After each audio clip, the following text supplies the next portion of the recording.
नमस्कार, यहाँहरू हेर्दै हुनुहुन्छ इनसाइडर मिडिया।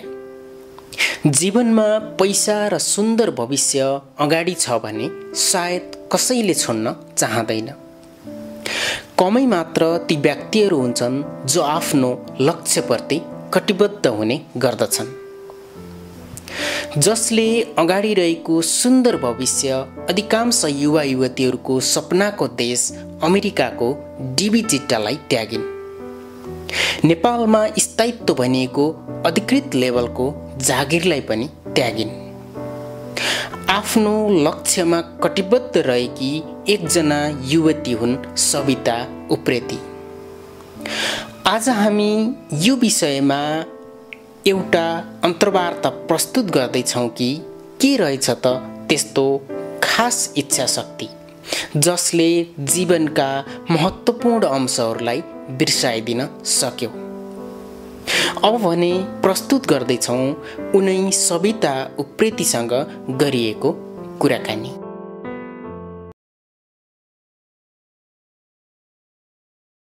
स्वागत छ म्यामलाई इनसाइडर मिडियामा। हजुर, धन्यवाद।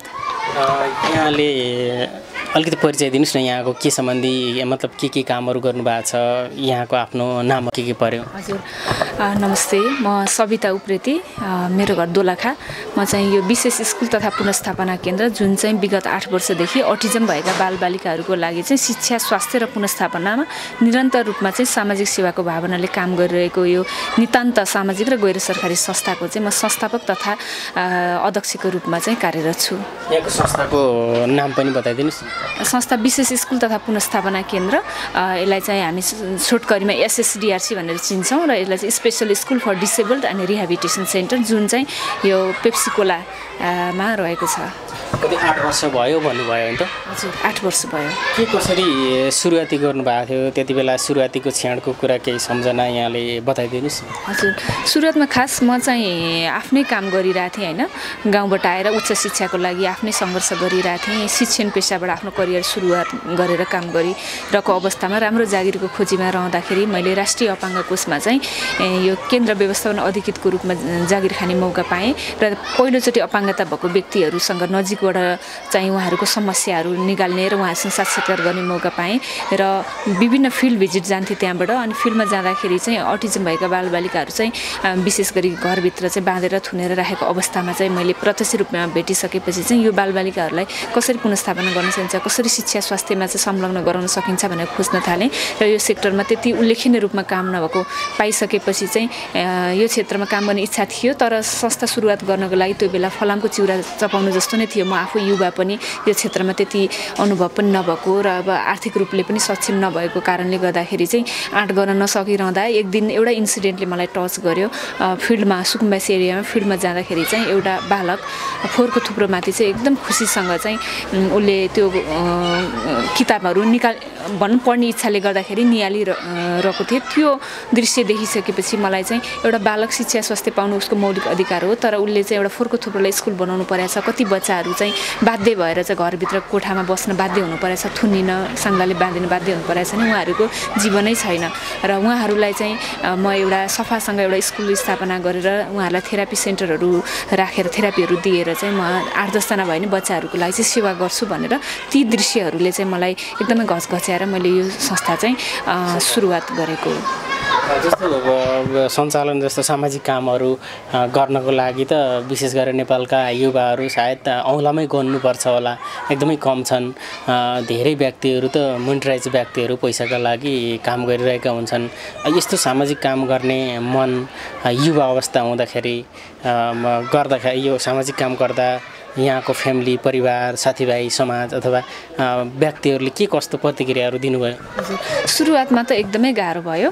अभिभावकहरूले पनि खास छोरी पढेको, राम्रो जागिर खाएको, बिहा गर्नुपर्छ, अब हाम्रो नेपाली समाजमा त्यही नै छ होइन भनेर उहाँहरूले बिहा गर्नको लागि तयारी गरिरहँदाखेरि मैले चाहिँ उहाँलाई कन्भिन्स गरेर मैले गाउँबाट काठमाडौँ आएर शिक्षित भएर चाहिँ समाजको लागि पनि केही दिन सकौँ, मेरो इच्छा चाहिँ यस्तो बालबालिकासँग काम गर्ने छ भनेपछि परिवारबाट सहयोग भयो। अनि त्यो बेलामा पैसाहरू केही पनि थिएन संस्था सुरुवात गर्नको लागि अनि मैले चाहिँ बिहा गर्ने पैसा चाहिँ बरु मलाई अहिले नै तपाईँहरूले चाहिँ दिनुहोस्, भोलि बिहा गर्दा केही पनि दिनु पर्दैन, म एउटा संस्था जन्माउँदैछु भनेर चाहिँ मैले घर परिवार आफन्त भनौँ न आन्टीहरूसँग चाहिँ सहयोग मागेर 5 लाख रुपियाँ जम्मा गरेर नै त्यसरी कठिन पूर्वकै संस्था स्थापना गरेर 2 जना बच्चाबाट सुरुवात गरेको। अनि साथीभाइहरूले पनि त्यस्तो राम्रो जारी खाइरहेको, तिमी युवा मान्छे आफ्नो लाइफ हेर्नुपर्छ, घर जम गर्नुपर्छ। मैले त्यही राष्ट्रिय अपाङ्ग कोषमा केन्द्र व्यवस्थापन अधिकृत रूपमा काम गरिरहेको थिएँ म त्यो बेलामा। अनि त्यो हुँदाखेरि चाहिँ अनि अलि संस्था चलाउन गाह्रो हुँदाखेरि चाहिँ अब साथीभाइहरू आफन्तहरूसँग मैले ऋण माग्न जान्थेँ। उहाँहरूले यसको आम्दानी छैन भनेर ऋण पनि नपत्याउने। अब अर्को भनेको बच्चाहरू, म आफू पनि अविवाहित, अब यो सेक्टरमा त्यति अनुभव नभएको, आमा नभनेको कारणले गर्दा बच्चाहरू कलेक्सन गर्न पनि गाह्रो हुने। घर घरमा बच्चाहरू खोज्न जाँदाखेरि कुकुर फुकालेर समेत लगाउनु हुन्थ्यो होइन। त्यो अब नबुझेर जनचेतनाको अभाव थियो लगायत चाहिँ अब यस्तो बच्चाहरू राख्नलाई घरहरू नपाउने, घरबेटीहरूले घर नदिने, अनि बच्चाहरू पनि अलिकति फरक किसिमको हुने, घरहरू बिगार्छन् भन्ने त्यस्तो थियो भनेदेखि। अनि अर्को भनेको चुनौती भनेको चाहिँ अब मैले संस्था दर्ता लिन नै 1 वर्ष लाग्यो। युवा एकदमै अब आमा नबनेको एउटा यङ लेडिजले कसरी यस्तो चाहिँ चुनौतीपूर्ण काम गर्न सक्छ भनेर त्यति फाइलहरू अगाडि नबढाउने लगायतका चाहिँ त्यति सहयोगहरू नआउने, डिस्करेज हुने, त्यस्तो चुनौतीहरू चाहिँ धेरै पार गर्नु पर्यो। यहाँले बिए गर्नुभयो कि गर्नुभएन? मैले बिहा गरिनँ, अहिलेसम्म गरेको छुइनँ, म अविवाहित नै हो। मैले चाहिँ कति वर्षको भन्न मिल्छ? मिल्छ, म चाहिँ अहिले 33 वर्ष। हजुर हजुर। जस्तो यो ओटिजम भन्नुभयो है, ओटिजम डिसेबल, खास यहाँले अर्थ लगाउँदा कस्तो कस्तो बच्चा बच्चीहरूलाई यो अटिजम अथवा डिसेबल भएको भनेर भन्न सकिन्छ? अटिजम चाहिँ जन्मजातै बालबालिकाहरूमा हुने एक किसिमको अवस्था, अपाङ्गता हो र उहाँहरूको चाहिँ 2 वर्षदेखि 3 वर्षमा स्पष्ट लक्षण देखा पर्छ र उहाँहरूमा चाहिँ विशेष गरी सञ्चारमा विचलन हुने, दोहोरो कुराकानी गर्न नसक्ने, शब्दहरू राम्रोसँग केलाएर स्पष्ट बुझ्न नसक्ने लगायत आई कन्ट्याक्टहरू नहुने, सामाजिक रूपले घुलमिल हुन कठिनाइ हुने र एउटै क्रियाकलाप दोहोऱ्याइरहने जस्ता चाहिँ लक्षणहरू देखा पर्दछन्। त्यो उहाँहरूलाई झट्ट हेर्दा अपाङ्गता देखिँदैन। उहाँहरूको बिहेभियर समस्याहरू उहाँहरूको त्यो लक्षणहरूको आधारमा नै पहिचान गर्नुपर्ने हुन्छ। र अहिले चाहिँ नेपाल सरकारले पनि अपाङ्गताको 9 क्याटेगोरीमा चाहिँ अटिजम पनि एउटा छुट्टै अपाङ्गता भनेर चाहिँ छुट्याइसकेको अवस्था छ र यस्तो अवस्थाको बालबालिकाहरू चाहिँ धेरै नै बढेको छ। र नेपालमा एक्ज्याक्ट डाटा त छैन, तर पनि अब CDC को डाटा हेर्दाखेरि चाहिँ 58 जना बच्चा जन्मिँदा एउटा अटिजमको बच्चा जन्मिन्छ भनिएको छ। र के कारणले हुन्छ र यसको चाहिँ कसरी गर्ने भन्ने चाहिँ अझै पनि पत्ता लागेको छैन। यो चाहिँ रिसर्चकै विषय बनेको छ र बच्चाहरू चाहिँ यस्तो यो किसिमको नेपालमा चाहिँ अधिकांश यस्ता किसिमको बच्चाहरू नै शिक्षा र स्वास्थ्यबाट वञ्चित भएको र अझ गाउँको कुना कुनामा त यस अवस्थाको बालबालिकाहरूलाई चाहिँ कोठाभित्र थुनेर बाँधेर राख्न बाध्य भएको अवस्था चाहिँ मैले विभिन्न जिल्लाहरूमा चाहिँ अवेरनेस मैले हजुर देख्न सक्छु। म आफै स्वयं पनि यस्तो विधाहरू पढ्दाखेरि विभिन्न समयमा विभिन्न ठाउँहरूमा गएर चाहिँ मैले कति बच्चाहरूलाई रेस्क्यु पनि गरेको छु भने कति जनचेतना कार्यक्रम लिएर जाँदाखेरि चाहिँ प्रत्यक्ष रूपले त्यो भेटेको देखेको र त्यस्तै देखेको कारणले नै मैले यो संस्था चाहिँ जन्माएको पनि हो। त्यस्तो छ। हामीहरूले एउटा कुराले एकदमै छोयो, जस्तो अधिकांश मान्छेहरू मैले अगाडि पनि भनिहालेँ पैसाका लागि जिन्दगी जिइरहेका हुन्छन्, सामाजिक काममा एकदमै कम व्यक्तिहरू मात्रै लागेका हुन्छन्। यहाँको एउटा कुरा जुन त्यो डिबी परेको थियो यहाँको भन्ने कुरा मैले सुनेको थिएँ। यहाँले डिबी त्यागेर यतापट्टि यो काम सुरुवाती गर्नुभयो र अहिलेसम्म यसरी राम्रो तरिकाले चलाउनु भएको छ, यस्तो सामाजिक काम गर्नुभएको छ। त्यो मन चाहिँ लागेन यहाँलाई डिबी परिसकेपछि अमेरिका जान पाऊँ भन्ने? अधिकांश नेपालीहरूको विचार त के हुन्छ त, डिबी परिसकेपछि एउटा राम्रो जिन्दगी सेट हुन्छ भन्ने कन्सेप्ट छ। हजुर, यस्तो अभियसली पनि हामी युवाहरूले विभिन्न अप्सनहरू खोज्छौँ होइन।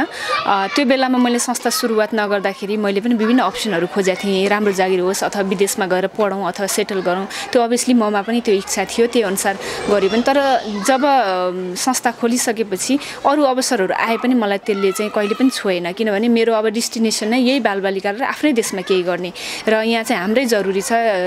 र अरू अब मेरो विचारमा चाहिँ हामीले देश चाहिँ समाजै परिवर्तन त गर्न सक्दैनौँ, तर एकजनाको परिवर्तन जिन्दगीमा सकारात्मक परिवर्तन दिन सक्यौँ भने पनि त्यो पनि एउटा चाहिँ ठुलो उपलब्धि हुनसक्छ भनेर मैले डेस्टिनेसन नै यही बालबालिकाको लागि केही गरौँ भन्ने नै सोचेँ। र यही संस्थामा आइसकेपछि म विभिन्न देशहरूमा गएर तालिमहरू लिने मौका पाएँ। अब जस्तो हजुरले अमेरिकाको कुरा गर्दाखेरि म अस्ट्रेलिया पनि गएँ, क्यानाडा पनि गएँ। अब फेरि यही महिनामा म चाहिँ अमेरिका पनि जाँदैछु, गेस्ट भएर जाँदैछु भनेपछि त्यो गुमाएकोमा भन्दा त्यसले चाहिँ झन् एउटा ढोका बन्द भए पनि हजारौँ ढोका खुल्छ भने जस्तो मैले चाहिँ अहिले चाहिँ झन् धेरै चाहिँ ढोका खुलेको, झन् धेरै अवसरहरू पाएको र अझ आफ्नो यो क्षेत्रमा अझ धेरै काम गर्न मोटिभेट गरेको त्यो महसुस गरेँ र त्यो बेलामा सायद मैले त्यो आश गरेको भएदेखि आज तपाईँहरूसँग भेट हुन्न थियो होला, यत्रो बालबालिकाहरूले चाहिँ यसरी सेवा पाउनुहुन्न थियो होला। म चाहिँ खुसी नै छु, त्यो कुरामा चाहिँ मलाई कुनै एउटा ऊ छैन, पछुतो छैन। हामीले पनि थाहा पाइहाल्यो 1% पनि पछुतो भएन। यहाँको डिबी परेको थियो, म चाहिँ जान पाइनँ ओहो भन्ने। कहिले परेको थियो यहाँको डिबी? यो चाहिँ 2010मा होला सायद, किनभने 2010मा मैले सुरुवात गरेँ, त्योभन्दा सुरुवात गर्नुभन्दा अगाडि भरेको थिएँ 2010-11 त्यस्तैमा होला। हजुर एक्ज्याक्ट अवस्थाको सामान्य व्यक्तिहरूको आकर्षणले गर्दा यहाँले पनि बढ्नुभयो र पछि चाहिँ आफ्नो लक्ष्यमा केन्द्रीकृत हुनुभयो। एकदमै हजुर हजुर। बच्चाबच्चीहरू खास गरेर कस्तो कस्तो आउने गर्छन्? यहाँले भन्नुभयो जस्तो इन्जोर्ड गर्ने टाइपको पनि आउन सक्छ भन्ने कुरा पनि सुने अघि मैले। कस्तो कस्तो खालको आएको छन् यहाँकोमा र अभिभावकहरूले के भन्नुहुन्छ? बच्चा बालबालिकाहरू त प्रायः होइन अटिजमको प्रत्येक फरक हुन्छन्। जस्तो सिभियर माइल्ड मोडरेट हुन्छ कि, कोही चाहिँ थोरै मात्र न्यून मात्र हुने, कोही अलि बढी हुने, र कुनै चाहिँ अटिजमको बालबालिकाहरूमा अन्य अपाङ्गता पनि एसोसिएट हुनसक्छ, जस्तो सिजोफेनिया अनि एडिएचडी लगायत बौद्धिक अपाङ्गता, अन्य अपाङ्गता पनि मिसिन सक्छ। अनि त्यो अवस्थामा चाहिँ झन् कठिन हुन्छ बच्चाहरूलाई सँगाल्नको लागि। र बालबालिकाहरू कोही चाहिँ अब थोरै सहयोग गर्दाखेरि पनि धेरै सिक्न सक्ने पनि हुनुहुन्छ भने, कोही चाहिँ अलिकति भाइलेन्ट बिहेभियर, अब सामान्य कुराहरू पनि ज्ञान नहुने होइन, आफ्नो स्याहार कसरी गर्न सक्ने, सामाजिक घुलमिल कसरी गर्ने, विशेष त सञ्चारमा कठिनाइ त सबै बच्चाहरूलाई भइहाल्छ।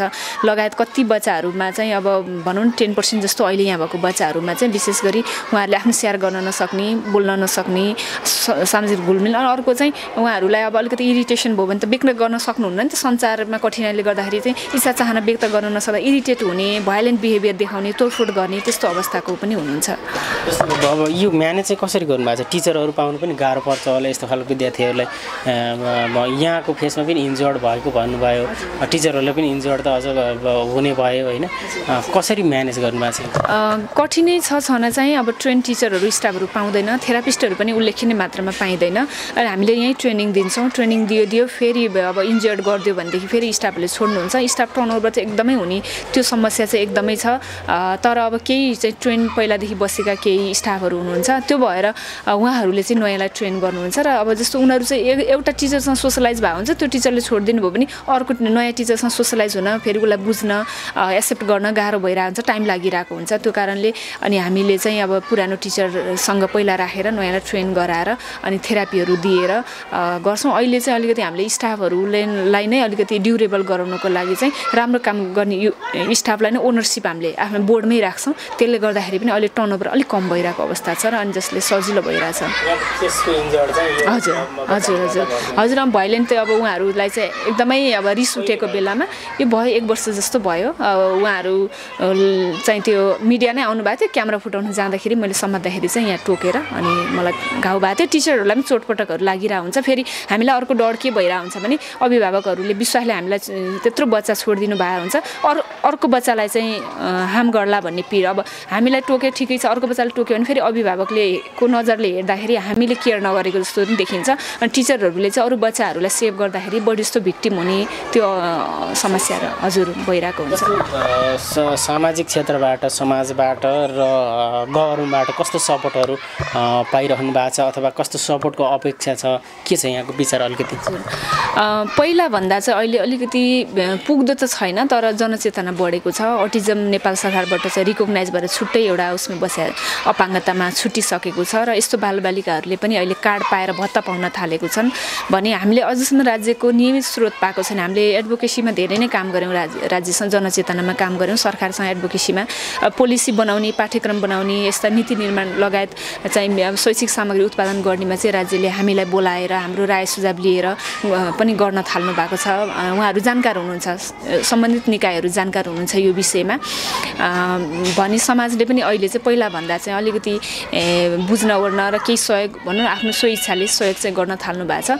तर पनि अब अझै पनि पुग्दो छैन र हामीले नियमित स्रोत साधनको अभाव छ। अब भौतिक पूर्वाधार देखिहाल्नु भयो, एकदमै कठिनाइकोसँग चाहिँ बच्चाहरू भाडामा घरमा राखिरहेका छौँ, अपाङ्गता मैत्री छैन र हामीलाई चाहिँ एकदमै अहिले चाहिँ भनौँ न एकदमै सहयोगको नै खाँचो छ र राज्यले यो अवस्थाको बालबालिकालाई चाहिँ पहिलो प्राथमिकता राखेर चाहिँ अझ बढी चाहिँ लगानी गर्नुपर्छ भन्ने लाग्छ मलाई। जस्तो अहिलेका युवाहरू लक्ष्यबाट अलिकति भड्किएका हुन् कि अथवा पैसामा काममा बढी मोह भएको हो कि हामीले अधिकांश देख्छौँ कोरियादेखि लिएर अमेरिकादेखि जान युरोप जानको लागि अथवा डिबी पऱ्यो भने पनि कसैले छोड्दैन, यहाँले छोडिहाल्नुभयो। लक्ष्यप्रति डेडिकेटेड नभएर लागेका हुन् अथवा सामाजिक काममा खासमा फोकस नभएका हुन्।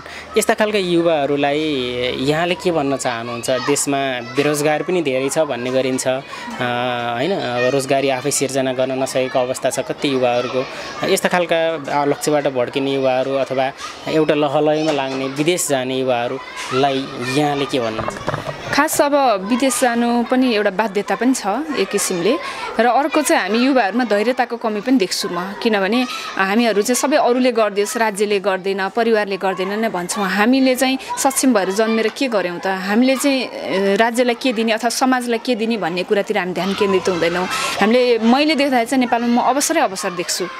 अब त्यो अवसर चाहिँ अब हामीले कसरी ग्र्याब गर्ने भन्ने कुराहरू चाहिँ हामीमै डिपेन्ड रहन्छ। र अनि अर्को कुरा हामीहरूले चाहिँ गर्ने कामहरूमा चाहिँ अब हो हाम्रो देश अनुसारको हामीलाई कति कठिनाइ छ। मैले पनि कति अघि हजुरलाई पनि संस्था दर्तै गर्न मलाई 1 वर्ष लाग्यो भने धेरै समस्याहरू छन्, तर त्यसलाई धैर्यताका पूर्वक हामीले चिर्न पनि सक्नु पर्यो र हामी समस्याबाट भाग्नु भएन। समस्याबाट भाग्दै जाँदाखेरि त हामी जहाँ गए पनि हामीले त्यसलाई सल्भ गर्न सक्दैनौँ। त्यही भएर चाहिँ धैर्यता लिएर काम गर्यो भनेदेखि नेपालमा धेरै चाहिँ अवसर छ र हामीले गर्नुपर्ने नेपालमा नै हो। विकसित मुलुकलाई चाहिँ गएर हामीले उहाँहरूलाई योगदान दिने भन्दाखेरि पनि हाम्रै देशलाई समृद्धि बनाउनुपर्छ र हाम्रै देशमा केही गर्नुपर्छ र हाम्रै देशलाई चाहिँ हामीले सोचेको जस्तो चाहिँ हामीले यस्तो भइदियो भने सोचेको जस्तो अब हामी नै यसबाट डाइभर्ट भइदियो भने त अरूले गर्दैन, अरूले गर्दैछ हाम्रो पुस्ताले गरेनन् अथवा हिजो चाहिँ बिगारे भन्ने भन्दा पनि हामीले चाहिँ हाम्रो तर्फबाट के गर्ने ठुलो उद्देश्य होइन कि। अघि मैले भने हामीले एकजनाको जीवन आफ्नो परिवर्तन आफू अरू केही नभयो भने म के भन्छु भने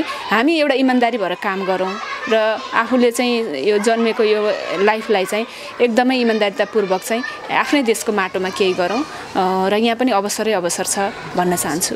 आर्थिक कुरा चाहिँ कसरी म्यानेज गर्नु भएको छ यहाँ? हजुर एकदमै महत्त्वपूर्ण क्वेसन लाग्छ मलाई, किनभने हरेक चिज चल्नको लागि आर्थिक पक्षको ठुलो भूमिका रहन्छ र हाम्रो अहिलेसम्म कुनै डोनर सहयोगहरू छैन र पनि मैले चाहिँ एकदमै कठिनता साथ थोपा थोपा गरेर चाहिँ सहयोगहरू जुटाएर संस्था चलाइरहेको छु। अभिभावकहरूको सहयोग पनि छ, त्यसै गरी देश विदेशमा हुने नेपालीहरूले आफ्नो स्वइच्छाले चाहिँ आफ्नो घाँस काटेर सहयोग गर्नुभएको छ र यहाँहरूले हेरिहाल्नुभयो हामीले सिपमूलक तालिम केन्द्रमा उत्पादन भएका सामानहरू खास चाहिँ संस्था चलाउन गाह्रो भएर 2टा चिजलाई मैले जोडेँ। एउटा चाहिँ 16 वर्ष माथिको किशोर किशोरी छोराछोरीहरूलाई चाहिँ आत्मनिर्भर बनाउने र संस्थालाई चाहिँ स्थायित्व दिनको लागि चाहिँ त्यो सामग्रीहरू बेचेर चाहिँ संस्था चलाउने भन्ने हिसाबले पनि मैले त्यो एउटा च्यारिटी सुरुवात गरेँ। अनि र अर्को हाम्रो अक्षय कोष पनि छ, देश विदेशमा हुने नेपाली दाजुभाइ दिदीबहिनीले गरेको सहयोग चाहिँ हामीले अक्षय कोषमा राखेर अक्षय कोषमा 40 लाख रुपियाँ पुगेको छ र त्यसको ब्याज अभिभावकको सहयोग अनि त्यो हाम्रो उत्पादन हुने सामग्रीहरू बेचेर र अरू अन्य नेपाली दाजुभाइ दिदीबहिनीले गरेको सहयोगबाट चाहिँ मैले जुटाएर चाहिँ संस्था चलाइरहेको छु। एकदमै राम्रो पहल गर्नुभएको रहेछ। सहयोग गर्न चाहनेहरूले सहयोग पनि गर्न सक्नुहुन्छ भन्ने कुरा पनि यसबाट एउटा मेसेज गयो। र मैले एउटा कुरा सोध्न चाहेँ, जस्तो गाउँ गाउँमा यस्ता खालका बच्चाहरू हुन सक्छन् ओटिजम अथवा डिजेबल भएका बच्चाहरू स्टिल अहिले पनि उनीहरूले संरक्षण नपाइरहेको सिनारियो छ। यिनीहरूलाई अब संरक्षण गर्नको लागि यसरी सुधार गर्नको लागि के गर्नु पर्ला पहल अलिकति बताइदिनु। हजुर, अब एउटा संस्था मात्र अथवा सरकार एउटा मात्र पनि यो समस्या समाधान गर्न सक्दैन हैन। त्यो कारणले चाहिँ हामी जस्तो अभियन्ताहरू लगायत चाहिँ अब विद्यालयहरू कति धेरै छन् हैन। अब नेपाल सरकारले पनि विशेष विद्यालयहरू नेपालको विभिन्न ठाउँमा खोलिएको छ। अब मोन्टेसरी स्कुलहरू छन्, ती सबैले इनिसिएसन लिएर एउटा 2टा क्लास चाहिँ यस्तो बालबालिकाहरूको लागि स्पेशल क्लासहरू सुरुवात गरिदियो भनेदेखि अथवा जस्तो सुदूरपश्चिमको बच्चा यहाँ आउन सक्नुहुन्न नि त हैन, त्यही एरियामा नै हामीले चाहिँ एउटा सर्भिस सेन्टर सुरुवात गऱ्यौँ। त्यसमा चाहिँ राज्यले चाहिँ जस्तो हामीले काम गरिरहेको एउटा चाहिँ मेरो एउटा तितो अनुभवले गर्दाखेरि पनि जसले यो सेक्टरमा काम गरिरहेछ त्यसलाई पनि राज्यले चाहिँ एउटा हौसला दिएर सपोर्ट गर्नु पर्यो। तपाईँ अनि जसले यो फिल्डमा काम गर्न चाहन्छ उहाँहरूलाई पनि एउटा चाहिँ बाटो अलिक सहज बनाइदिनु पर्यो। विभिन्न यहाँ अब सरकारी निकायमा फाइल लिएर गयो भनेदेखि फ्रस्ट्रेसनै हुन्छ वास्तवमा हैन। दर्तादेखिको लिएर रिन्युदेखिका कुराहरू, सिफारिसका कुराहरू, सपोर्टका कुराहरू एकदमै कठिन छ यो क्षेत्रमा काम गर्ने। किनभने यो त सबै कुराहरू हामी त लिगल्ली नै दर्तादेखि रिन्युदेखि लिएर अडिट गरेर हामी त्यसरी काम गरिरहँदाखेरि त सबै सरकारकै ले गर्ने काममा एउटा इँटा थपिरहेछ भने सरकारले त्यसलाई सहज पनि बनाइदिनु पर्यो र सङ्घ संस्थाहरू पनि यो सेक्टरमा चाहिँ काम गर्न आउनु पर्यो। हामी जस्तो युवा पुस्ताहरू पनि सर्टेन सबैले संस्था खोल्नुपर्छ भन्दिनँ, तर यस्तो बालबालिकाहरूलाई हामीले सकेको भोलिन्टियर सपोर्ट अथवा यस्तो बच्चालाई यस्तो संस्थासम्म पुर्याइदिने अथवा आफूले कमाएको 10% सहयोग गर्ने त्यसो गरेर सबैले गर्यो भनेदेखि वर्षदेखि चाहिँ यो बालबालिकाहरू चाहिँ कमसेकम चाहिँ उहाँहरू शिक्षा र स्वास्थ्यबाट वञ्चित हुनु पर्दैन जस्तो लाग्छ। ओके, अब यो जस्तो अघि कुरा आइहाल्यो आर्थिकको कुरा, यहाँलाई सहयोग गर्न चाहने व्यक्तिहरूले कुन माध्यमबाट सहयोग गर्न सक्लान् यो पनि बताइदिनुहोस् न। हजुर, सहयोग गर्नको लागि चाहिँ अब जस्तो यहाँले पहिला त मेरो कामै हेर्नु भन्छु हैन। अब अहिले सामाजिक संस्थाहरू धेरै छन्, उहाँहरूले धेरैले सहयोग गर्नुभएको छ। नेपालको अधिकांश सामाजिक संस्थाहरू चाहिँ नेपाली दाजुभाइ दिदीबहिनी स्वदेश तथा विदेशमा बसेको उहाँहरूकै सहयोगले नै चलेको छ। अनि त्यो कारणले पहिला चाहिँ अटिजम अलिक फरक काम भएको र हाम्रो भिजिबल काम यहाँ आएर जति बेर पनि हामीले के सेवा दिएको छौँ हेर्न सक्नुहुन्छ, अथवा हाम्रो चाहिँ भिडियोहरू छ, वेबसाइटहरू, फेसबुक पेजहरू छ, हामीलाई प्रत्यक्ष पहिला हाम्रो कामलाई हेरिदिनुहोस्, बुझिदिनुहोस्। त्यसपछि चाहिँ आफ्नो स्वेच्छाले जे सहयोग गर्दाखेरि पनि हुन्छ। हाम्रो ब्याङ्क एकाउन्ट पनि छ हैन। प्लस अब हामीहरूलाई चाहिँ अब आवश्यक परेको सामानहरू अथवा बच्चालाई स्पोन्सर गरेर हुन्छ कि अथवा आर्थिक, अब अहिले हामीले भवन निर्माण गर्दैछौँ। अहिले मेन यो वर्षको टार्गेटै हामीले भवन निर्माणको लागि चाहिँ फन्डको लागि एकदमै हामी चाहिँ खोजी गरिरहेछौँ।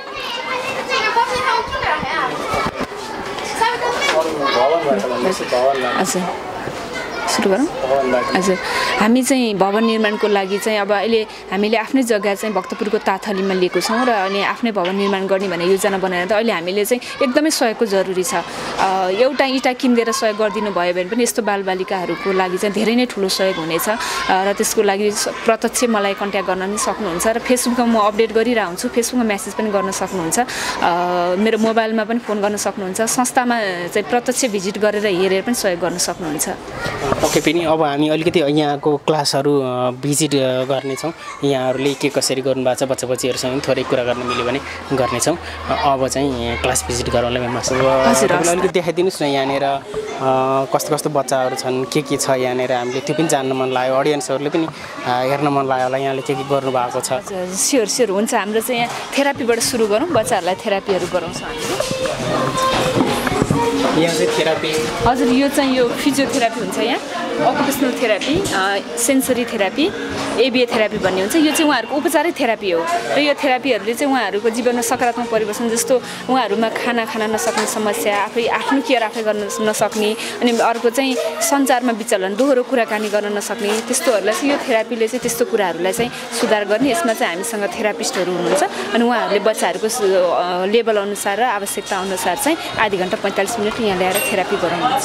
हजुर, यहाँ चाहिँ गरिराख्नु भएको छ। उहाँले अहिले यो फिजियोथेरापी गराइराख्नु भएको छ। नानीलाई चाहिँ के भएको खास? नानीको चाहिँ बोली पनि छैन अनि शारीरिक रूपले पनि अलिकति उहाँलाई अलिकति हिँडडुल गर्न कठिनाइ हुन्छ र अनि हाम्रो बच्चाहरू देख्दा चाहिँ सामान्य शारीरिक रूपले सक्षम देखिए पनि उहाँहरूले कसरी त्यो अङ्गहरू कसरी चलाउने थाहा हुँदैन क्या। अनि यो थेरापीले चाहिँ त्यो कुराहरूलाई सुधार गर्छ। उहाँको आई कन्ट्याक्ट छैन, उहाँले आई कन्ट्याक्ट गराउने प्रयास गर्दै हुनुहुन्छ। अनि आई साइड पनि उहाँको लो छ होइन, आई त ठिक छ, अटिजमको बच्चा धेरैको आई त ठिकै हुन्छ, तर आई कन्ट्याक्ट गर्न सक्नुहुन्न क्या उहाँहरूले डाइरेक्ट। त्यसमा चाहिँ यो थेरापीहरूले चाहिँ त्यो कुराहरूलाई सुधार गर्नलाई मद्दत गर्छ। थेरापिस्टहरू चाहिँ कसरी, मतलब बाहिरबाट आउनुहुन्छ कि डक्टरहरू? हजुर, हामीसँग अब उहाँ चाहिँ फिजियोथेरापिस्ट हुनुभयो, पेडाटिक फिजियोथेरापिस्ट हुनुभयो अनि उहाँहरू चाहिँ यहाँ आएर अनि बच्चाहरूलाई सेसन अरू इन्स्ट्रुमेन्ट पनि मैले देखेँ त्यहाँनिर, त्यो पनि बताइदिनुहोस्। अनि यो चाहिँ अब यो साइकलमा चाहिँ उहाँहरूलाई अब यसले चाहिँ एउटा चिज गर्दा धेरै कुराहरू इम्प्रुभमेन्ट गरिरहेको हुन्छ। जस्तो उहाँहरूको चाहिँ फाइन मोटर, ग्रस मोटर भन्छ हामी, जस्तो सानोतिनो कुराहरू टिप्न नसक्ने, शारीरिक रूपले गर्नुपर्ने कामहरू चाहिँ हामी जसरी गर्न नसक्ने, अनि यस्तो थेरापीहरूले त्यसलाई अब जस्तो यो साइकलबाट गर्दाखेरि पनि उहाँहरूलाई चाहिँ रिल्याक्स फिल हुन्छ। अनि त्यो ह्यान्ड कोअर्डिनेसनमा अनि के अरे कन्सन्ट्रेसनमा आई कन्ट्याक्टलाई पनि त्यसले चाहिँ हेल्प गर्छ। जस्तो यिनीहरूबाट पनि उनीहरूलाई शारीरिक रूपले यो गर्न ओर्नको लागि पनि होइन सुधार गर्छ। इन्स्ट्रुमेन्टहरू भयो खास गरेर यो होइन, उतापट्टि बेडहरू पनि रहेछ, यहाँ पनि मतलब अब कस्तो भने मिसिनहरू पनि छ हामीसँग खास होइन। हामीले चाहिँ अरू फिजियोथेरापी चाहिने अरू जुन बिरामीहरू आउनुभयो भने, जस्तो नसा च्याप्पै हड्डी खिएको अरू बिरामीहरू आउनुभयो भने चाहिँ उहाँहरूलाई यहाँ राखेर हामीले त्यो मिसिनद्वारा पनि उपचार गर्छौँ। अनि कहिले बच्चाहरूलाई चाहिँ रेस्ट गर्नको लागि पनि हामीले यो बेडहरू युज गर्छौँ। यतापट्टि जाउँ न। बच्चाहरू चाहिँ कतिजना हुनुहुन्छ? बच्चाहरू हामीसँग 45 जना हुनुहुन्छ, तर प्रत्येक बच्चा अटिजमको फरक फरक हुने भएर उहाँहरूलाई चाहिँ हामीले लेभल वाइज क्लासहरू राख्छौँ। अनि यो चाहिँ अब जस्तै एउटा एक्टिभिटिज उहाँले चाहिँ यो फाइन मोटर र आई कन्ट्याक्टको लागि कन्सन्ट्रेसनको लागि यो एक्टिभिटिजले देख्दाखेरि चाहिँ उहाँले यो एउटा एक्टिभिटिज गरे जस्तो देखिन्छ तर इन्डाइरेक्टली चाहिँ 2-3 वटा कुरामा चाहिँ चेन्ज हुन्छ जस्तो आई कन्ट्याक्ट भयो खेले जस्तै देखिन्छ एक हिसाबले हजुर जस्तो उहाँले यो भर्दा उहाँहरूलाई चाहिँ यस्तो चिजहरू टिप्न पनि आउँदैन अब यसले उहाँले कलर पनि चिन्नु हुने भयो अनि यस्तो यसलाई चाहिँ हामी फाइन मोटर प्रब्लम भन्छौँ त्यो फाइन मोटरलाई चाहिँ एक्सर्साइज पनि हुने भयो अब जस्तो आई कन्ट्याक्ट हुने भयो उहाँको अनि कन्सन्ट्रेसन पनि हुने भयो अब यस्तो चाहिँ खेलाको तरिकाले चाहिँ उहाँहरूमा भएको चाहिँ समस्याहरूलाई चाहिँ अनि बिस्तारै सुधार गर्ने काम चाहिँ यो थेरापीले गर्छ यसलाई चाहिँ हामी एबिए थेरापी पनि भन्छौँ अर्को रुममा पनि जाउँ न यतापट्टि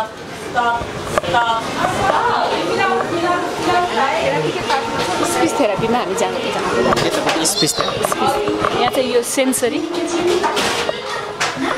यहाँ चाहिँ सेन्सरी थेरापी म्युजिक थेरापी र स्पिच थेरापी हुन्छ यहाँ गरिरहेको खास कस्तो असर मतलब के गर्छ स्पिच थेरापी भनेर चाहिँ हाम्रो बच्चाहरू विशेष गरी अटिजमको बच्चाहरूमा सञ्चार गर्न कठिनाइ दोहोरो कुराकानी गर्न कठिनाइ कतिको बोली नै हुँदैन कतिको बोली भए पनि आफ्नै सुरमा बोल्ने त्यस्तो खालको हुन्छ अनि शब्दहरू मिलाएर बोल्न जाने हुँदैन त्यो चाहिँ स्पिच थेरापीले सुधार गर्छ अब सबै बच्चा स्पिच थेरापीले बोल्नुहुन्छ भन्ने त छैन तर उहाँहरूलाई चाहिँ कम्युनिकेसन कसरी गर्ने पिक्चरबाट गर्ने कि अथवा अन्य के तरिकाबाट उहाँले बुझ्नुहुन्छ उहाँलाई आवश्यक परेको चिज चाहिँ उहाँले चाहिँ व्यक्त गर्न सक्नुहोस् भनेर चाहिँ त्यो थेरापीले सहयोग गर्छ अनि सेन्सरी थेरापी चाहिँ जस्तो उहाँहरूको चाहिँ सेन्स अर्गनहरू चाहिँ एकदमै सेन्सरी प्रब्लम भएर उहाँहरूलाई चाहिँ जस्तो के गर्ने के नगर्ने कन्फ्युज भइरहेको हुन्छ त्यो थेरापीहरूले चाहिँ उहाँहरूलाई त्यसलाई चाहिँ राइट वेमा गर्नको लागि चाहिँ सपोर्ट गर्छ भित्र जाउँ न बनाना है बत्ती बाल्नु यो चाहिँ सेन्सरी होइन यो बत्ती बाल्नु यो चाहिँ अहिले यो स्पिच र सेन्सरी थेरापी उहाँले सँगै गरिराख्नु भएको छ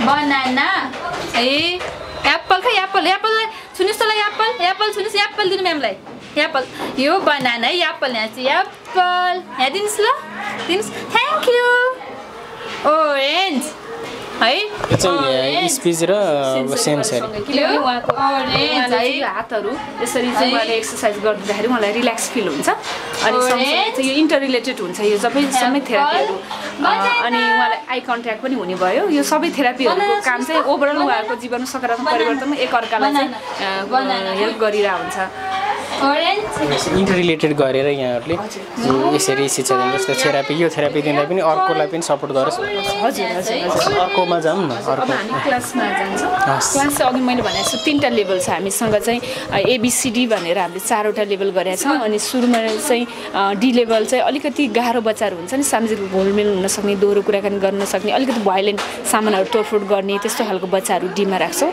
अनि सीमा चाहिँ 6 वर्ष मुनिको बच्चाहरू जसलाई हामी अर्ली चाइल्ड इन्टरभेन्सन भनेर राखेका छौँ जति सानोमा उहाँहरूलाई चाहिँ यस्तो सर्भिसहरू दियो त्यति इम्प्रुभमेन्ट हुन्छ अनि सी र डीबाट सुधार भएर बीमा आउनुहुन्छ बीबाट सुधार भएर फेरि एमा आउनुहुन्छ एबाट चाहिँ केही बच्चाहरू सामान्य विद्यालयमा हामी पठाउँछौँ सक्ने हुने भयो भने त्यहाँ चाहिँ नर्मल करिकुलम नै पढाइ हुन्छ अनि सबै त जान सक्नुहुन्न होइन सबै जान नसक्ने 16 वर्ष माथिको छोराछोरीहरूलाई चाहिँ सिपमूलक तालिम दिएर यहीँ काममा इन्गेज गर्ने र अहिले 2 जना छोरीहरू चाहिँ यहीँ काम गरिराख्नु भएको अवस्था पनि छ हामी क्लासहरू हेर्छौँ अब हजुर यो चाहिँ डी लेभलको बच्चाहरू यहाँ चाहिँ थोरै हजुर यहाँ थोरै हुनुहुन्छ किनभने उहाँहरूमा अलिकति बिहेभियर भनौँ न समस्या पनि छ अलिकति अनि बिहेभियर बोल्न सक्नुहुन्न आफूले भनेको चिजहरू के चाहियो भनेदेखि अलिकति भनौँ न व्यक्त गर्न सक्नुहुन्न अनि त्यो कारणले चाहिँ यहाँ थोरै यहाँ 2 जना टिचर 3 जना बच्चा राखेर हामीले गर्नुपर्ने अवस्था छ किनभने उहाँहरूले अरू बच्चाहरूलाई हार्म पनि गर्न सक्नुहुन्छ त्यो कारणले गर्दाखेरि विद्यार्थीहरू तोडफोड पनि गर्न सक्छ हजुर हजुर हजुर अलिकति अनि उहाँहरूलाई चाहिँ विशेष एटेन्सन दिनुपर्ने हुन्छ र विशेष केयर गर्नुपर्ने थेरापीहरूमा फोकस गर्नुपर्ने होइन अब भाषामा सोसलाइजेसनमा त्यसमा समस्याहरू भएको कारणले अनि यो लेभलको बच्चाहरू चाहिँ यहाँ यो डीमा राख्छौँ यहाँबाट अलिक अनि हामीले उता लान्छौँ सी चाहिँ पछाडि छ हामी बीमा जान्छौँ सी र डीबाट यो लेभल र सीबाट सुधार भएपछि बीमा आउँछ यो लेभलमा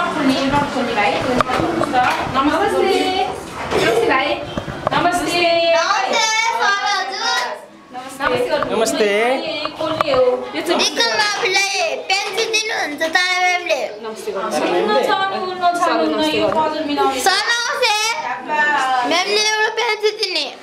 यो लेभलमा चाहिँ अलिक भने मान्ने अलिकति कम्युनिकेसन गर्ने केही कलरहरू गर्ने आई कन्ट्याक्ट भएको साथीसँग मिलेर खेल्ने त्यो अवस्थाको हुन्छ यो भने डी र सीमा सुधार भएर आएपछि यहाँ आउनुहुन्छ उहाँहरू हजुर त्यसपछि एमा जानुहुन्छ कम्पेरिटिभली एभरेज विद्यार्थीहरू चाहिँ यहाँ आउनुहुन्छ हजुर एभरेज विद्यार्थी हजुर दिनुहुन्छ तारा म्यामले दिनुहुन्छ तारा म्यामले ल्याइदिनुहुन्छ एउटा कलरहरू ल्याइदिनुहुन्छ तारा म्याम चाहिँ खै कुन चाहिँ तारा म्याम उहाँ 2 क्लास दिन पेन्सी बिकममा उहाँ म्याम चाहिँ को म को छोरो भनिदिनुहोस् त म्याम हजुर म्याम ल थ्याङ्क यू कुरा गरेकोमा वेलकम भन्नुहोस् वेलकम पेन्सी ल्याइदिनुहुन्छ हस् म लिइदिन्छु हस् अनि पेन्सिल दिनुहुन्छ यो ए लेभल चाहिँ यहाँ हो यो चाहिँ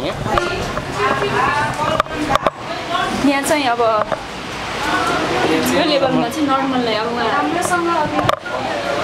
यहाँ देख्नुहुन्छ अब यो बाबुले अब फ्रुटको नामै लेख्न सक्नु भएको छ होइन यसरी अब उहाँ यसरी लेख्ने पढ्ने अब भने मान्ने सोसलाइजेसन पनि राम्रो भएको यसमा चाहिँ नर्मल विद्यालयको नर्सरी एलकेजी 1 2 हो त्यस्तो करिकुलम अनुसार नै हामीहरूले चाहिँ पढाउँछौँ यो थर्ड स्टेप हो मतलब फर्स्ट सेकेन्ड थर्ड यो चाहिँ फोर्थ स्टेपमा आइसकेपछि विद्यार्थीहरू नर्मलमा जान्छ र यहाँ पछि चाहिँ स्कुलमा जान सक्ने कन्डिसन सबै चाहिँ जान सक्नुहुन्छ भन्ने छैन बच्चाको लेभलमा फरक पर्छ कोहीलाई त जीवनभरि हेर्नुपर्ने नै हुन्छ तर अब न्यून अटिजम छ र अनि थेरापीहरू दिएर चाहिँ उहाँहरूमा सकारात्मक सुधार आएर भाषामा पनि अलिकति सुधार भइसकेपछि चाहिँ अनि उहाँहरू यो अवस्थामा आउनुहुन्छ र यहाँबाट चाहिँ अनि नर्मल स्कुलमा जानको लागि तयारी गर्छौँ हामीले अनि अहिले चाहिँ यो सबैजना यहाँ चाहिँ नर्सरीदेखि 5 6 सम्म पढ्ने हुनुहुन्छ सबैजना यस्तो कुरा गर्नुहुन्छ थोरै म नाम सोध्छु नि ल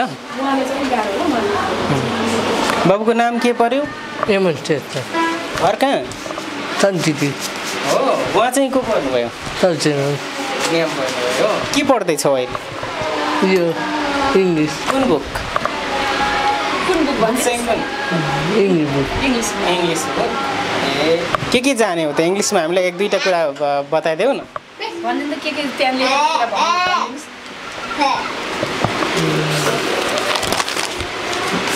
फ्रुट्सको नेम फ्रुट्सको नेमहरू फ्रुट्सको नेम भन्नुहोस् ल एप्पल उता हेरेर banana banana orange orange okay ल हेरी पढ्नुहोस् है राम्रो पढ्नु ओके अब अर्कोमा जाउँ न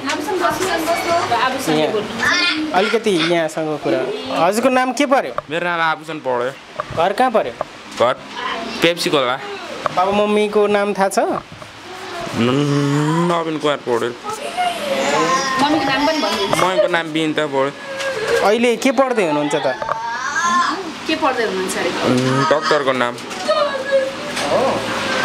अनि कति समय भयो तपाईँलाई थाहा छ यहाँ तपाईँ आउनुभएको यो स्कुलमा कति भयो थाहा छैन 5 वर्ष भयो 5 वर्ष भयो गाह्रै हुन्छ उहाँ म्याम चाहिँ को पर्नुभयो सविता म्याम कस्तो हुनुहुन्छ सविता म्याम कस्तो हुन्छ भन्नु त हुनुहुन्छ राम्रो हुनुहुन्छ हो राम्रो हुनुहुन्छ ओके थ्याङ्क यू हामीसँग कुरा गऱ्यो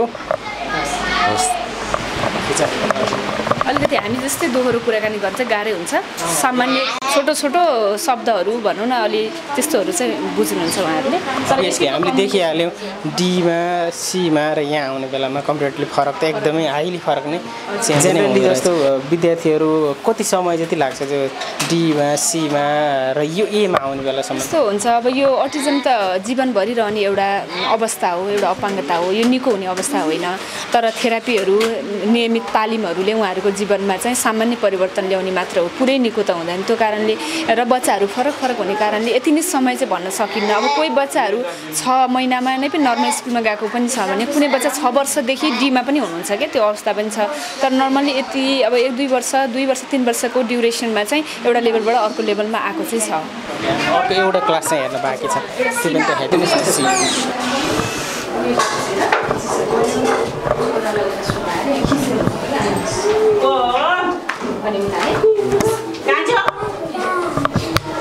ल यो चाहिँ कुन क्लास पऱ्यो म्याम? यो चाहिँ 6 वर्ष मुनिको बच्चा सी लेभलको बच्चा चाहिँ हाम्रो हो। जति सानो उमेरमा उहाँहरूले थेरापीहरू र तालिमहरू पाउनुभयो भने अझ चाँडो किन गिलो माटो जस्तो हो, सिक्ने टाइम हो अनि बढी सुधार हुन्छ। त्यो कारणले हामीले चाहिँ यहाँ 6 वर्ष मुनिकोलाई छुट्टै राखेर उहाँहरूलाई विशेष केयर गर्छौँ। सीमा चाहिँ 6 वर्षभन्दा सानो विद्यार्थीहरू? हजुर हजुर, सानो नानीहरू हजुर हजुर। अनि उहाँ जस्तो उहाँ चाहिँ पहिला यहीँको स्टुडेन्ट हो, उहाँ पनि यहीँको स्टुडेन्ट। अहिले चाहिँ उहाँ टिचिङ एसिस्टेन्टको रूपमा काम गरिराख्नु भएको छ। अहिले बच्चाहरूलाई केयर गर्नुहुन्छ उहाँले, अनि चुराहरू बनाउनुहुन्छ र उहाँलाई चाहिँ हामीले स्यालेरी दिएर स्टाफको रूपमा यहाँ राखिरहेछौँ। एकछिन कुरा गर्छु नि थोरै छोटो कुराकानी बस है।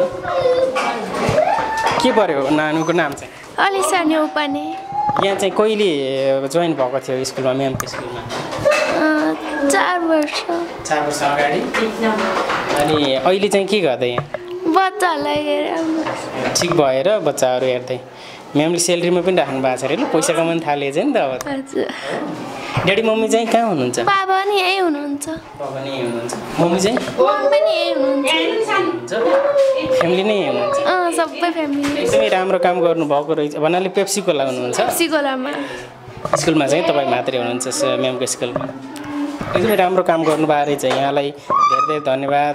अनि बच्चा बच्चीहरू कस्तो छन् त, कस्तो कस्तो मतलब एक्टिभिटिजहरू गर्छन्? उनीहरू यस्तो खेल्नेमा मात्र। धन्यवाद यहाँलाई, एकदमै ठिक हुनुभएछ, यहाँ त पुरा स्वस्थ हुनुभएछ र बच्चा बच्चीहरूलाई पनि सुधार गर्दै हुनुहुने रहेछ। हस्, थ्याङ्क यू भेरी मच हामीसँग कुरा गर्नुभयो। हस्, थ्याङ्क यू। यही पछाडि चाहिँ सिपमुलक तालिम हो। अब जब नर्मलमा नजाने बच्चा 16 वर्ष माथिलाई सिपमुलक तालिम। यो चाहिँ सिपमुलक तालिम केन्द्र भन्नुभयो। यहाँ चाहिँ यी पछाडि एमा आइसकेपछि बच्चा बच्चीहरू त्यसपछि सिपमुलक तालिम सिकाउनुहुन्छ? पछि चाहिँ यो चाहिँ खास हामीले सामान्य विद्यालयमा जानको लागि तयारी गर्छौँ। तर सबै बालबालिका त सामान्य विद्यालय जान सक्नुहुन्न, अनि जान नसक्ने 16 वर्ष माथिको किशोर किशोरी भनौँ न, उहाँहरूलाई चाहिँ अनि हामीले यो सिपमुलक तालिम केन्द्र यहाँ ल्याएर चाहिँ उहाँहरूले जे सक्नुहुन्छ त्यही, अब सबै कम्प्लिट काम त हामीले उहाँबाट खोज्नु भएन, उहाँले जे सक्नुहुन्छ त्यही। जस्तो अब हामीले अहिले यो सामानहरू बनाइरहेछौँ, चुरादेखि लिएर ढाकाको सामानहरू सिलाउनलाई उहाँलाई रिक्स हुन्छ, सियोहरूले खोप्न ओर्न सक्छ, तर उहाँहरूले कटिङमा प्याकिङमा हेल्प गर्नुहुन्छ। चुरा पुरै बनाउन नसके पनि मालाहरू बनाउन हेल्प गर्नुहुन्छ र कम्प्लिट काम चाहिँ अरू सहयोगीहरूले चाहिँ कम्प्लिट गर्नुहुन्छ। त्यसरी चाहिँ हामीले गरिरहेछौँ। ढाकाको हामीले देखिहाल्यौँ होइन, यो सबै चाहिँ यही सिपमुलक तालिममै तयारी गर्नुभएको? हजुर, यो सबै यहीँ तयारी गरेको। यहाँ उहाँहरूले चाहिँ अहिले चुरा बनाइराख्नु भएको छ। अहिले अब उहाँले नै सिकाउनुहुन्छ। हजुर, अहिले चाहिँ छुट्टै हामीलाई स्टाफ राखेर सिकाउनु पर्छ, अरू बालबालिकाहरूलाई पनि अहिले उहाँले नै चुरा बनाउन, माला बनाउन सिकाउनुहुन्छ। ए पछाडि कति समय लाग्यो यहाँ? जस्तै यो हामीले देखिहाल्यौँ यहाँका बालबच्चाहरू लाई सुधार हुन चाहिँ समय चाहिँ कति लाग्यो? के कस्तो अवस्थामा आउनुभएको थियो उहाँहरू पहिला? भनेको यो त जस्तो ए पछाडि भनेको त जस्तो अघि भन्नुभयो डी होइन, सी बी ए हुँदै बल्ल यहाँनिर आउनुभयो भनेपछि कति समय जति लाग्यो? उहाँहरू यहाँ आउनुभएको सबैजना 5-6 वर्ष भइसक्यो यहाँ आउनुभएको। सानो नै हुनुहुन्थ्यो, डीबाट सीबाट त्यसरी डी हुँदै त्यसरी आउनुभएको भनेपछि छोटो समय होइन, लामै समय हो उहाँहरू यो अवस्थामा पुग्नको लागि। 5-6 वर्ष सुरुमा आउँदाखेरि त त्यही हो, भाषामा सञ्चार गर्न नसक्ने, दोहोरो कुराकानी भनौँ, कम्युनिकेसनमा समस्या, अनि सामाजिक रूपले घुलमिल हुन नसक्ने साथीभाइ। अहिले कस्तो मिलेर खेलिराख्नु के अरे बनाइराख्नु भएको छ, त्यो बेलामा यसरी कन्सन्ट्रेसन भएर यसरी चाहिँ साथीसँग मिलेर कामहरू गर्नुहुन्न थियो।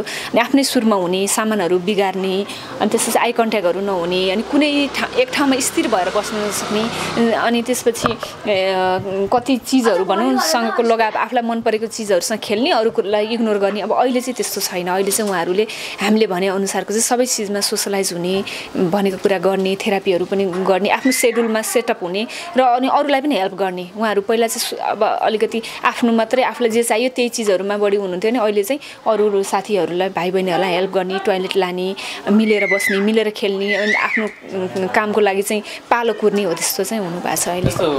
ड्याडी मम्मीहरूले के भन्ने गर्नुहुन्छ? यो जस्तो यति लामो समयमा कति त सुधार हुन्छ कति सुधार हुँदैन उहाँहरूको ड्याडी मम्मीहरूको प्रतिक्रिया चाहिँ कस्तो आउने गरेको छ अभिभावकको त राम्रो सहयोग छ उहाँहरूको राम्रो पोजिटिभ सुरुमा त अब बच्चाहरूकै बिहेभियरले उहाँहरू एकदम हैरान भइरहेको अवस्थामा बिस्तारै बिस्तारै सानो कुराहरू सुधार भइरहँदाखेरि चाहिँ उहाँहरू पनि एकदमै खुसी हुनुभएको छ प्लस अब बच्चा यहाँ राखेपछि उहाँहरूलाई पनि अलिक काम गर्न थाल्नु भएको छ पढ्न थाल्नु भएको छ प्लस अब अलि हजुरले भने जस्तो कोही अलि राम्रो सुधार भएको प्यारेन्ट्सहरू अझ बढी खुसी र अरू प्यारेन्ट्सहरू पनि मेरो बच्चाको लेभलै यही हो किनभने उहाँले बुझ्नु भएको छ कि सबै बच्चाको चाहिँ हामी लेभल एउटै हुँदैन र मेरो बच्चाको लेभल अनुसार उसमा पनि यतिको सुधार भएको छ भनेर उहाँहरूबाट चाहिँ एकदमै मैले सपोर्टै पाइरहेको छु हस् म्यामले यहाँ हामीले सबै कुरा भिजिट गरिहाल्यौँ यहाँले एकदमै राम्रो सुधार केन्द्र बनाउनु भएको रहेछ लामो समय लगाएर एकदमै राम्रो काम गर्नुभएको रहेछ हामीले त भन्छ उदाहरणीय काम गर्नुभएको रहेछ यो हजुरको यो कामबाट देशभरिका सबै जनता सबै व्यक्तिहरूले राम्रो काम गरून् भन्ने हाम्रो पनि कामना सिकोस् अरूले भन्ने हाम्रो पनि कामना हस् हस् हजुरले पनि हाम्रो त एउटा लुकेको काम अझ अटिजम त सचेतना नभएको होइन यस्तो बालबालिका शिक्षा स्वास्थ्यबाट वञ्चित भइरहेको अवस्थामा मैले गरेको एउटा सानो प्रयासलाई चाहिँ हजुरहरूको यो मिडियाबाट चाहिँ एउटा प्रचार गर्ने एउटा अरूलाई पनि बुझ्ने हेर्ने मौका दिनुभयो हजुरहरू प्रत्यक्ष आएर हाम्रो कामलाई हेरिदिनु भयो हामीलाई हौसला दिनुभयो त्यसको लागि पनि धेरै धेरै धन्यवाद